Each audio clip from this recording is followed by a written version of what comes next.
menuju ke akhirat tanpa diupah sedikit pun hingga mereka meletakkannya di atas timbangan di hadapan Allah Subhanahu wa taala. Jadi cara memandangnya Fudail bin Iyad adalah pada saat dia sudah kasih orang makanan, pakaian, uang misalnya, maka dia bilang sama dirinya sendiri dan murid-murid di sekitarnya, lihat orang-orang itu. Mereka membawa bekal-bekalku ini semua nilainya misalnya Rp1.000.000, baju misalnya kita kasih 3 lembar, sepatu mungkin 2 pasang, misal contoh. Maka dia mengatakan, lihat orang-orang itu, membawa semua itu, bekal-bekal itu ketimbangan amal tanpa diupah. Kok bisa dia bilang tanpa diupah? Karena memang orang yang menerima sedekah kita, saudaraku seiman, akan bisa menikmati memang. Dia nikmatin uang itu, misalnya dia bayar utangnya, dia biaya anaknya sekolah, dia pakai baju itu, dia pakai sepatu itu, selesai. Habis itu habis. Tapi nilainya di sisi Allah SWT tidak habis. Itu akan dibawa ke timbangan amal, walaupun orang itu sudah habis menggunakannya. Begitu persepsi mereka memandangnya, maka dia pun merasa senang dengan itu. Abu Hatim rahimahullah, seorang juga ulama tabi'in yang masyhur mengatakan, sungguh ya beliau mengatakan bakhil itu pelit untuk diri sendiri, untuk orang lain, selalu perhitungan, tidak, penolakannya jauh lebih banyak daripada dia memberi. Bakhil itu adalah sebuah pohon di neraka yang ranting-rantingnya ada di dunia. Maka barang siapa yang bergelantungan dengan ranting-rantingnya, niscaya ia akan membawanya ke dalam neraka.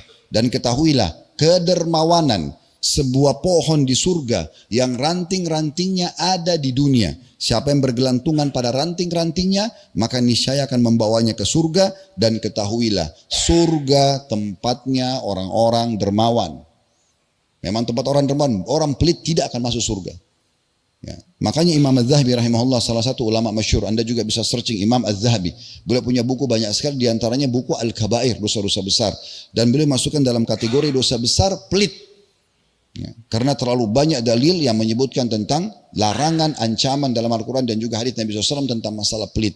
Jadi ini betul-betul poin yang harus kita sadari. Dan dikatakan juga bahwasanya orang-orang soleh terdahulu, kalau kedatangan seorang fakir, ini mungkin butuh terapi ya, untuk melakukan ini. Kalau kedatangan orang fakir, maka dimulai dengan senyuman yang lebar.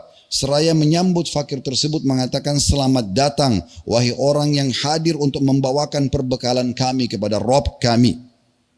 Jadi mereka senyum, mereka gembira justru karena orang-orang miskin ini ada. Karena tanpa mereka, kira-kira bagaimana caranya membawa harta kita itu ke timbangan amal? Itu nggak mungkin. Saudaraku seiman, terlalu banyak dalil-dalil dalam Al-Quran dan Sunnah yang memerintahkan kita jadi dermawan. Izinkan saya mau menyampaikan dengan sedikit agak cepat karena khutbah Jumat, beberapa keutamaan yang Anda bisa dapatkan. Namun sebelumnya, Nabi SAW memang memerintahkan kita untuk menjadi dermawan. Dan itu perintah untuk seluruh umat Islam.